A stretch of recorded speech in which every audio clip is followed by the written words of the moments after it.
Welcome, my name is Bo, and this is my video log here for day one.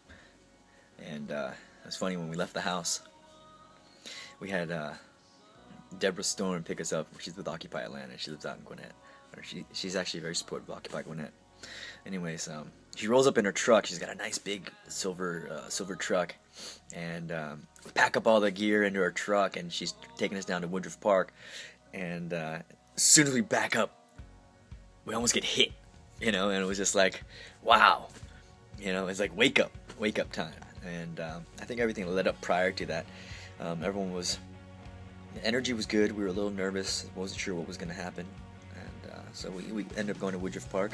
We ended up meeting Darren there, and as soon as we jump out of the truck, once we hit Woodruff Park, we look up, and there's snowflakes coming down, and it was almost like surreal. We walked outside and there's snowflakes coming down, and had met up with some people that were sending us off. They bought us donuts, and we were on our way. And wow, what a day to march too. The wind was crazy. We looked on the phone afterwards. I guess they had a wind advisory, 25 to 35 miles per hour with 45 mile per hour gust winds, and it was seriously tougher. One of our tougher days, and I think it's just a little omen, foreshadowing, to know that we're starting here on one of the windiest Atlanta days to go up to the Windy City. It's just saying, this isn't an easy trip, and we're not meaning for it to be easy. So everyone knows that Randall joined us 3 days ago, and Randall, great guy, he came down from South Carolina, and Tar Heel Dem is what his handle is, and he came down, he joined us, and it was nice to have that experience, have that experience with us, and we learned a lot. We rubbed some shoulders. Another foreshadowing moment where we rubbed shoulders with a seasoned activist. He's got a lot of experience that he was passing down to us, and unfortunately he wasn't able to keep up. And the first confrontation, we told him that we had high standards, that we had to maintain these standards, and it was important that we did, because I look at it like this group it's small for a reason. It's inclusive but selective, and the verbiage on that is for real. It's supposed to be like this. We want to set the bar high. Just our experience has taught us that we have to continue to evolve, and we can't say we can't do this if we've never tried it. We've never attempted to have a selective group. The two marches prior to this, Walkupy NYC March to DC, and then Walkupy DC March to GA, they were inclusive to a point where it was almost hurtful to the group sometimes when people joined. And this smaller group of 6 people, we had to keep these standards high. So the first time Randall fell back, we had to make it a point, and it was funny how we all just started policing each other, and saying, hey, you have to keep up with this pace. And Randall understood, and the second time he fell back again, he came up running to us, and not running to us, but he came up to us afterwards and told us that he wanted to go. He wanted to go to the Amtrak station, and there was honor in his voice. I wanna give him a shout out here. Is that there was a lot of honor in his voice, and he didn't leave on a sour note, not at all. It was actually, we understood where he was coming from. We also understood that we were carrying that torch for him, ready to march with this as long as we can, until we have to pass it along to the next person.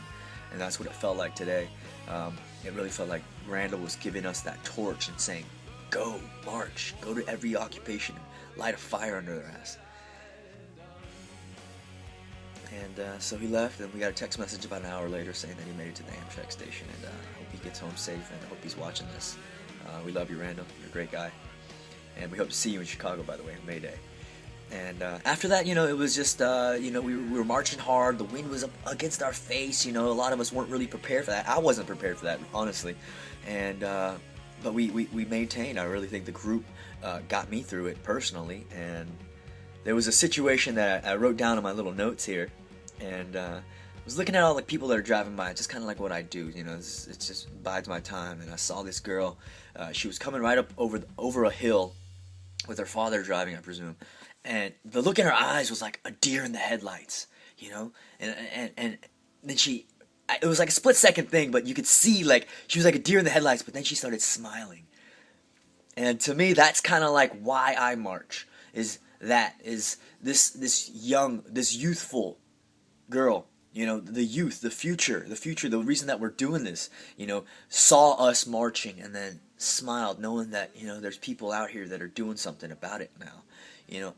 I'll tell you one thing. If I've learned anything from interacting with the fifth grader Phaedra from Raleigh, from the children that we've met, DC's kids, and other the youthful people that we've met, we understood that they're smart, and the adults can get fooled by the media and everything like that, but these children are sharp, and they understand that there's something going on here, and there's no one taking accountability for it.